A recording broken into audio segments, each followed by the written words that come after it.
Welcome back, everybody. I know we just had a stock analysis video, but Amex just had their earnings call and I wanted to touch on it. So back in March, I said this. There's two particular financial stocks that I'm watching. So Amex is one that I'm not buying right now because the price really hasn't come down enough to where I want to jump in. And if Amex dips to a more attractive price level, I'm definitely going to buy. And then American Express did this and I bought. And then I bought again. And then I bought again. And just last week, Amex had their earnings call, and the highlights basically go like this.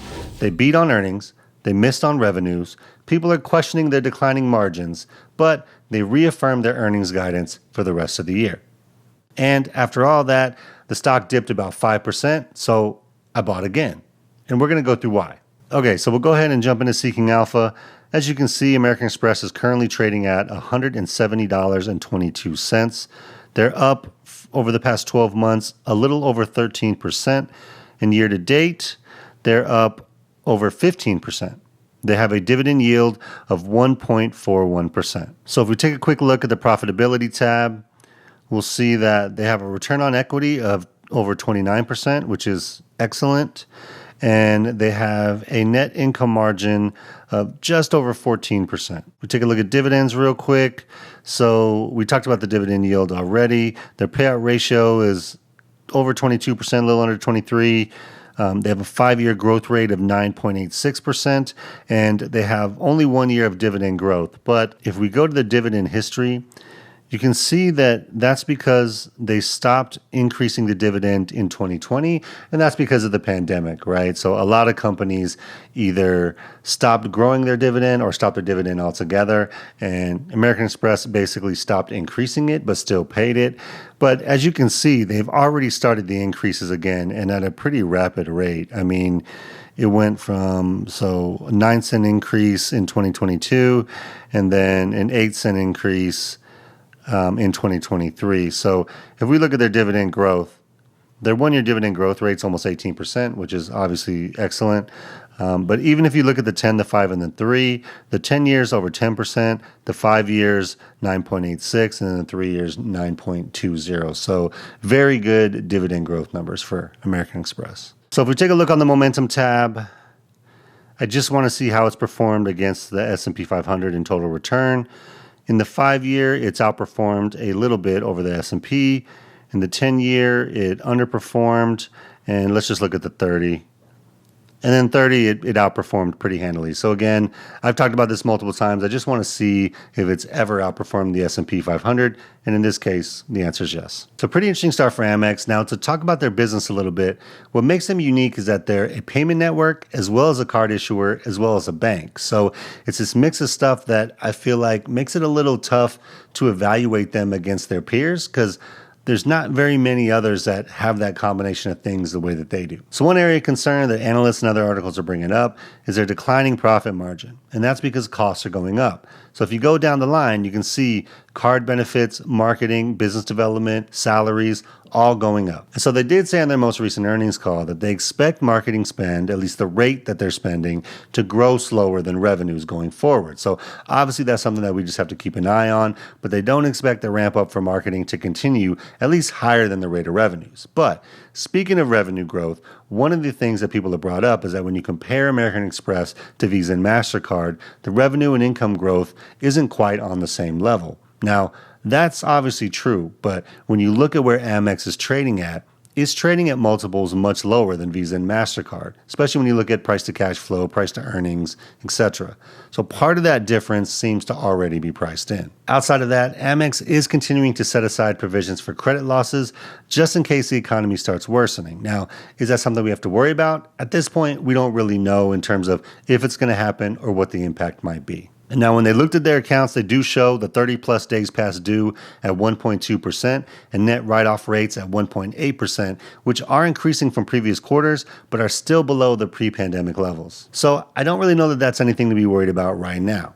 But let's talk about some good things. So the American Express brand is still really strong. And even though it's been around for a long time, I think they do a really good job of appealing to a younger demographic, especially when you consider that a lot of young folks today aren't as worried about things like no fees or low cost as much as they are about experiences, exclusivity, and perks. And you see this play out in American Express's Net Promoter Scores. Now, even though they've come down a little bit over the years, when you break it down by segment, you can see that they're doing very well with the younger demographic. So how I look at that as an investor is that these are the customers that they have right now that are going to get to grow with them as they get older and earn more and spend more. Plus, one of the big benefits for American Express being the card issuer as well as the network is that they get to control the experience with the customer. American Express tends to have a pretty good mobile app that feels modern, and their chat-based customer service is actually really good. And for people that don't want to have to make a phone call to get good customer service, that's a big plus. And just from a personal perspective, I love their products. I love their customer service. I use their products every single day. And I know that just one opinion doesn't make an investment thesis, right? But I think it's so much easier to be excited about what we've invested in and to stay the course when it's a company that we actually enjoy using and we think is good just as a customer. Even though American Express has some things related to profit margin and stuff that they need to work on, overall, I think the business is still really strong. Now let's take a look at the valuation. All right, so if we go to the overview sheet, now this is just the overview of where Amex is at with a bunch of basic information pulled in and a few stuff that I put in from Seeking Alpha that we already looked at. So just real quick, if you guys want to use the same spreadsheets that I use in my videos, I made them available on Patreon absolutely free. My Patreon community is just starting up, but I put the spreadsheets on the free tier, so check the link in the description if you're interested in those. Okay, so we'll take a look at the buy and hold valuation, and I use discounted cash flows for the buy and hold valuation, and I know that that's not necessarily the best way to evaluate a bank-related stock or financial service stock because American Express is kind of in this weird, middle where they're a payment network, and a lot of their revenue comes from being a payment network. I'm still going to use the discounted cash flows. I do realize it's probably not perfect. So after I plug in my numbers from cash from operations, capital expenditure, dividends, and stock-based comp, you can see that I have my adjusted free cash flow here. The adjusted free cash flow rate is 18.15. To me, that's a little bit high because if you look at this last number, it's a lot lower than these other numbers. So I think that skews it a little bit. I'm going to be a little bit more conservative with my free cash flow growth rate. If I look on Seeking Alpha from the previous year, it's actually only 3.5, a little bit over 3.5. So I'm just going to use 5 just because, again, I'm being conservative. And then my terminal growth rate is 2.5. And what I get as a fair value price per share is $193.65. The current price obviously is $170, which means that we're under what this model's current fair value says. But with a 20% margin of safety, my target price to buy, in theory, would be $154.92. Now let's talk a little bit about some other inputs. I mentioned this in the previous video, but I have a discount rate or a required rate of return of 12%. That's because I'm always evaluating every investment against just buying the S&P 500. I use 12. Again, I know that that's conservative, but I think that's a recurring theme if you look at how I do my models. All the numbers that I put in are relatively conservative. It's, conservative growth rate, and then a deceleration on the growth rate, and then a required rate of return of 12%, and then a margin of safety of 20%. And so all those things add up to what I think to be a very conservative model. And the reason why I do that is because when stocks that I really like with businesses that I really like show up on this as a really good valuation, then I know that there's a lot of margin of safety built in because I'm already being conservative with my inputs. And yeah, does it mean that I miss out on some because I'm being too conservative? Maybe. But again, these are just models. They're just guides. I don't use them blindly to say if it says buy, I buy. It's just to give me an idea of if the company is fair valued or not, or maybe overvalued or maybe way undervalued, so that it just is another data input into my decision to buy or sell. So now if we go to the multiples valuation, so this is where it gets a little tough, right? I've been talking about in this video how Amex is this mix of stuff that doesn't really have a lot of direct competitors, at least people that do the same mix. So it's really hard to compare them. And, I have Visa and MasterCard in here, obviously, because they're compared to Visa and MasterCard a lot. I have Discover in here, which I think is one of the closest kind of people to compare them to, and then Capital One. But because the price to cash flow of all these peers are so different, it kind of gives us this weird kind of, middle number that spikes up their fair value price to where, this doesn't really help me. It doesn't tell me anything useful. I don't think American Express is worth over $400 a share right now. So this is where the multiples valuation really doesn't help.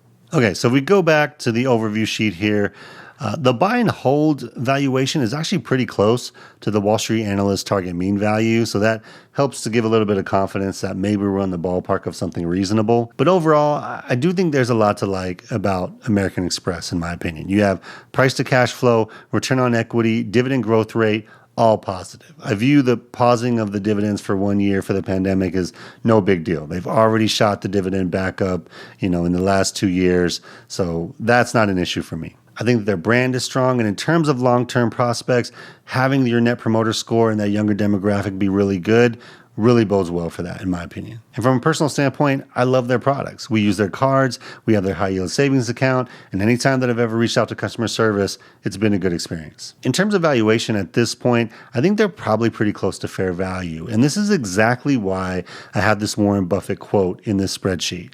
It's far better to buy a wonderful company at a fair price than a fair company at a wonderful price. I mean, this is exactly why I have it right there staring me in the face, because I have this tendency to get caught up in value, right? And I want to see the little buy recommendation. I want to see the fair value price be way above, my entry price. And sometimes the best thing to do is just buy great companies at a fair price and just hold them forever and just watch them continue to go up. And that's how I view American Express. That's why every time that they dip, any meaningful amount, I'm usually buying. I mean, in this case, I ended up buying, right after earnings because I saw that it dip. And, is it going to be the best price that I could have got? No, definitely not. But I think they're that type of company, at least for me, that I'm going to keep buying anytime it dips at least a little bit, as long as I think it's a fair price. And I'm going to continue doing that until the story of the business changes. And if you guys want to see how I'm able to actually invest my American Express membership reward points with my Schwab brokerage, click on this video right here. Hope you guys have a great day out there. Financial independence is true freedom, so keep building and stacking wins, and I'll see you guys in the next one. Peace.